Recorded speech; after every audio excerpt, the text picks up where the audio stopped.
கனவுகளை நனவாக்கும் முயற்சியில் இப்போதைய அறிவியல் பயணிக்கின்றது என்றும் சொல்லலாம். காரணம், மனிதன் வியப்புமிகு விஞ்ஞானத்தில் பயணிக்கின்றான். ஒரு காலத்தில் தெய்வங்களாக பார்த்து வணங்கிய சூரிய சந்திரனை இப்போது வெறும் ஓர் ஆற்றலாக நிரூபித்ததே இந்த அறிவியல் என்பது ஒரு சிறந்த எடுத்துக்காட்டு. இப்போதைய அறிவியல் உலகில் காலப்பயணம், அதாவது டைம் டிராவல் என்பது விஞ்ஞானிகளுக்கு பெரும் சவாலாக இருந்து வருகின்றது. காலத்தை கடக்கும் ஆற்றல் பெற்றவன் இறைவன் என்று புராணம் கூறுகின்றது. ஆனாலும் அதே வகை பயணத்தை மனிதராலும் செய்ய முடியும் என்கிறார்கள் விஞ்ஞானிகள். அப்படி என்றால் நீல் ஆம்ஸ்ட்ராங்கை சந்திக்கலாமா? வள்ளுவரின் தாடி உண்மையா? பாரதியின் திமிரை நேராக பார்க்க முடியுமா? இவற்றிற்கு முடியும் என்கிறார்கள் விஞ்ஞானிகள். அவ்வளவு ஏன், ராஜராஜ சோழனை நேரில் சந்திக்கலாம், வீரம் இருந்தால் அவனோடு சேர்ந்து யுத்த களத்திற்கும் செல்லலாம் என்று அடித்து கூறுகிறார்கள் விஞ்ஞானிகள். இவை காலப்பயணம், அதாவது டைம் டிராவல் என்பதன் மூலம் சாத்தியமே என்பதே ஆய்வின் முடிவு. இதற்கு விஞ்ஞானிகள் கொடுக்கும் விளக்கம் சற்று குழப்பமானது. சிந்தையை சிதறவிடாமல் இந்த வீடியோவை பாருங்கள். Welcome to இன்ஃபோவேல்ட்.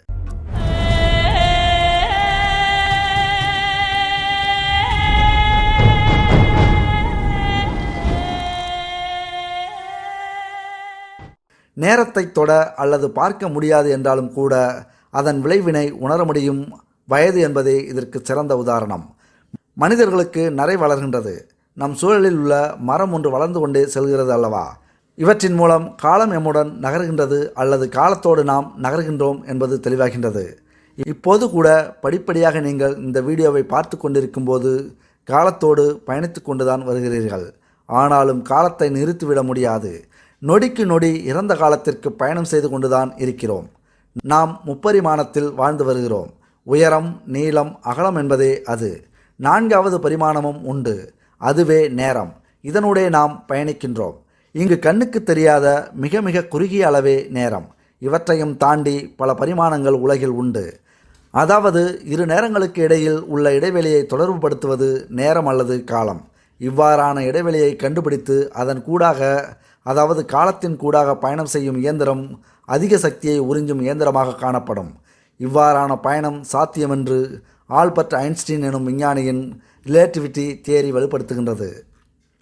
E=mc2 என்பதே அவர் கூறிய தியரி. அதாவது ஒளியின் வேகத்தில் பயணம் செய்தால் நாம் இறந்த காலத்திற்கும் எதிர்காலத்திற்கும் கூட செல்லலாம் என்று நிரூபித்துள்ளார். இயற்கை எனப்படும் எதிர்காலத்துக்கும் இறந்த காலத்துக்கும் அவற்றை தாண்டி மனிதன் செயற்கையாக பயணம் செய்ய முடியுமா எனும்போது கருத்துளை என்பதே பௌதிக ஆய்வாளர்கள் கூறுகின்றனர். சடப்பொருட்கள் அனைத்தும் அணுக்கோர்வையால் ஆனதே. அதேபோல நேரத்திற்கும் இவ்வாறான அணுத்துளைகள் 3 பரிமாணங்களுக்கு உட்பட்ட அனைத்திலும் இருக்கின்றது. இவை 4வது பரிமாணம் என ஏற்றுக்கொள்ளப்பட்டுள்ள நேரத்திலும் காணப்படுகிறது. அணுவை விட மிக மிக சிறிய இடைவெளிகள் நேரத்திலும் காணப்படுகிறது என்பது விஞ்ஞானிகளின் கருத்து. மிக மிக சிறிய இடைவெளிகளானவை இருவேறு நேரத்தையும் இடத்தையும் இந்த இடைவெளிகளை இணைக்கின்றன. இந்த இடைவெளி மில்லியன் ட்ரில்லியன் சென்டிமீட்டர் ஒரு சதுர குறுக்குவெட்டு பரப்பு அளவு இருக்கலாம். இதனுள் மனிதன் நுழைவது சாத்தியமில்லை. இங்குதான் கால இயந்திரத்தின் உதவி மனிதனுக்கு தேவை. இவ்வாறான மிகச்சிறிய இடைவெளிகளை பெரிதாக்க வேண்டியதே இந்த இயந்திரத்தின் பணி. விஞ்ஞானிகள் இவ்வாறான இடைவெளி துளைகளில் ஒன்றை பெரிதாக்கினால் அதனுள் மனிதனை செலுத்திவிட முடியும் எனவும் நம்புவதோடு அதற்கான ஆய்வுகளிலும் ஈடுபட்டு கொண்டுதான் இருக்கிறார்கள். ஈர்ப்பு விசையுடன் இவை சாத்தியத்தன்மை குறைவு என்பதற்காக விண்வெளியில் இதற்கான ஆய்வுகள் நடைபெற்று கொண்டிருக்கிறது. விஞ்ஞானி ஸ்டீபன் ஹாக்கிங்கும் காலப்பயணம் சாத்தியம் என்றே கூறுகின்றார். இவை இப்போதும் நடைபெற்று வருகின்றது எனவும் எதிர்கால மனிதர்கள் இறந்த காலத்திற்கு வந்து செல்கிறார்கள் என்பதற்கும் இவ்வாறான ஆதாரங்களுக்கு மர்மம் என்ற பெயர் கொடுக்கப்பட்டு இன்று வரை மறைக்கப்பட்டு கொண்டே இருக்கின்றது. காரணம், மெய்ப்படும் வரை அனைத்துமே மர்மமே. நிச்சயம் ஒரு நாள் காலப்பயணம் சாத்தியம். அப்படி வந்தால் இன்னொரு முறை இந்த வீடியோவை நீங்கள் மறக்காமல் பாருங்கள். அதற்கான உதாரணம்தான் இந்த வீடியோவும். காலத்தை கடந்து சென்று 1955இல் மைக் டைசன் குத்துச்சண்டையை புகைப்படம் எடுத்துள்ள டைம் டிராவல் செய்த நபர் கண்டுபிடிக்கப்பட்டுள்ளார். 1955இல் மைக் டைசனின் குத்துச்சண்டை வீடியோ காட்சியில் தெரிந்த டைம் டிராவலர் என்று அழைக்கப்படும் காலத்தை கடந்து செல்லும் மனிதர்கள் இதுவரை திரைப்படங்களில் மட்டுமே பார்த்த டைம் டிராவலர்கள் தற்போது இந்த வீடியோ காட்சி மூலம் உண்மையாக காலத்தை கடந்து செல்ல முடியும் என்பதை ஏற்றுக்கொள்ள முடிகிறது. சுவாரஸ்யமான இந்த வீடியோ காட்சி உலகம் முழுவதும் தற்போது பரவி வருகிறது. மேலும் இந்த வீடியோ 1955ஆம் ஆண்டுகளில் செல்போனில் கேமரா இருப்பதே அரிது. அதிலும் தற்போது உள்ள ஸ்மார்ட் போன் போல இருந்ததற்கு சிறிது அளவு கூட வாய்ப்பில்லை. இந்த ஒரு வீடியோ நம்மை காலத்தை கடந்து செல்ல முடியும் என்பதை நம்ப செய்கிறது. அதுபோல இன்னொரு சம்பவமும் நடந்திருக்கிறது. இங்கு கொடுத்துள்ள புகைப்படத்தை பார்க்கும்போது அது புரியும். கருப்பு வெள்ளை புகைப்படமாக இருப்பது 120 ஆண்டுகளுக்கு முன் எடுத்த புகைப்படம். இந்த புகைப்படத்தில் 3 குழந்தைகளுடன் சேர்ந்து அமர்ந்திருக்கும் இந்த சிறுமிதான் தற்போது கிரேட்டா தன்பர்க் எனும் பெயரில் பூமிக்கு வந்துள்ளார் என கூறப்படுகிறது. இந்த புகைப்படம் குறித்த பல்வேறு தரப்பினரும் ஆராய்ந்தனர். அதில் 1898ஆம் ஆண்டு கனடாவில் உள்ள ஒரு தங்க சுரங்கத்தில் எடுக்கப்பட்ட புகைப்படம் என கண்டறியப்பட்டது. 120 ஆண்டுகள் பழமையான புகைப்படத்தில் இருக்கும் சிறுமியை அச்சு எடுத்தது போல கிரேட்டா தன்பர்க் உள்ளார். இந்த புகைப்படம் சர்வதேச அளவில் ட்ரெண்டாகி வருகிறது. இந்த கிரேட்டா தன்பர்க் ஐநா சபையில் காலநிலை பாதுகாப்பு மாநாட்டில் கலந்து கொண்டு உலகத் தலைவர்களை கேள்வியால் மிரள வைத்து சர்வதேச அளவில் பல்வேறு தரப்பினருக்குமான ரோல் மாடலாக மாறியவர். உலக வெப்பமயமாதல், சுற்றுச்சூழல் மாசு, ஓசோன் படலத்தில் ஓட்டை போன்ற வார்த்தைகள் நாம் அதிகம் கேள்விப்படும் வார்த்தைகள்தான். ஆனால் அது குறித்த விழிப்புணர்வு தற்போது வரை நம்மிடம் முழுமையாக ஏற்படவில்லை. சுற்றுச்சூழல் பாதுகாக்க தன் பள்ளி படிப்பை நிறுத்தி கொண்டு போராட்டங்களை துவங்கினார் இந்த கிரேட்டா தன்பர்க்.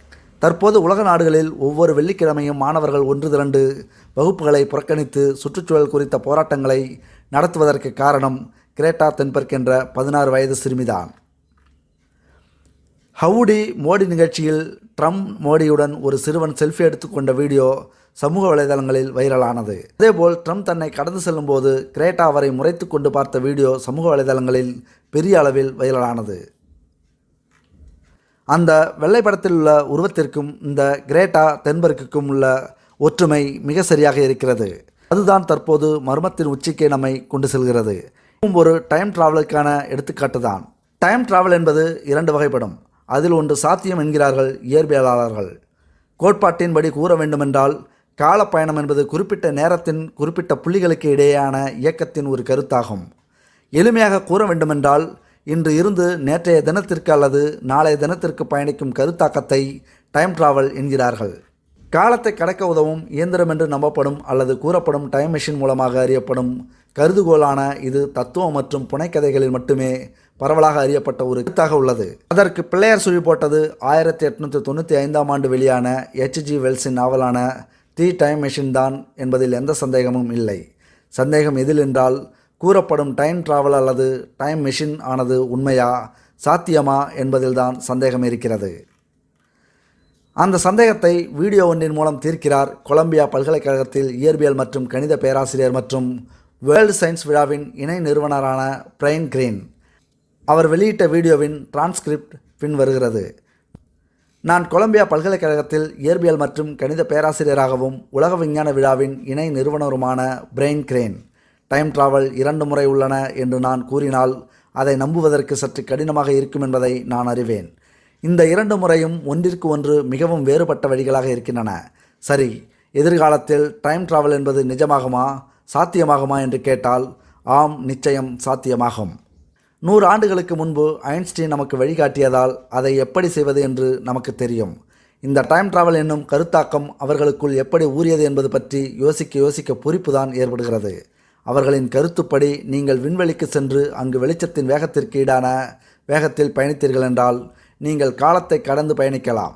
நீங்கள் திரும்பி வந்தால் உங்கள் கடிகாரம் நீங்கள் கடந்த காலத்தை விட மெதுவாகவே சுழன்று கொண்டிருக்கும். ஆக நீங்கள் இதில் அடியெடுத்து வைத்தால் அது பூமியில் எதிர்காலமாக இருக்கும். நீங்கள் எதிர்காலத்தில் பயணிக்க வேண்டும். அதோடு நில்லாமல் ஒரு நியூட்ரான் நட்சத்திரம் அல்லது பிளாக் ஹோல் எனப்படும் ஒரு கருப்பு துளையின் அருகே நீங்கள் இருந்தால், அது ஒரு நல்ல வலுவான ஈர்ப்பு ஆதாரமாக இருந்தால் அந்த பொருளின் விளிம்பின் வழியாக நீங்கள் நேரத்தை மிக மிக மெதுவாக இயக்கலாம். எவ்வளவு மெதுவாக என்றால் யாரின் கடிதத்தை விடவும் உங்கள் நேரம் மெதுவாக இருக்கும். ஆகையால் நீங்கள் பூமிக்கு திரும்பி வரும்போது சிறிய அளவிலான காலம்தான் கடந்திருக்கும் என்றும் உறுதிப்படுத்தியிருக்கிறார்கள். இப்படியாக எதிர்காலத்திற்கு பயணிப்பது என்பது எப்போதுமே சர்ச்சைக்குரிய ஒரு விஷயம் அல்ல. ஏனெனில் அவர்கள், அதாவது ஐன்ஸ்டீன் போன்றவர்கள் எதை பற்றி பேசுகிறார்களோ அதை நன்கு அறிந்த எந்த ஒரு இயற்பியலாளரும் இதை ஒப்புக்கொள்கிறார்கள்.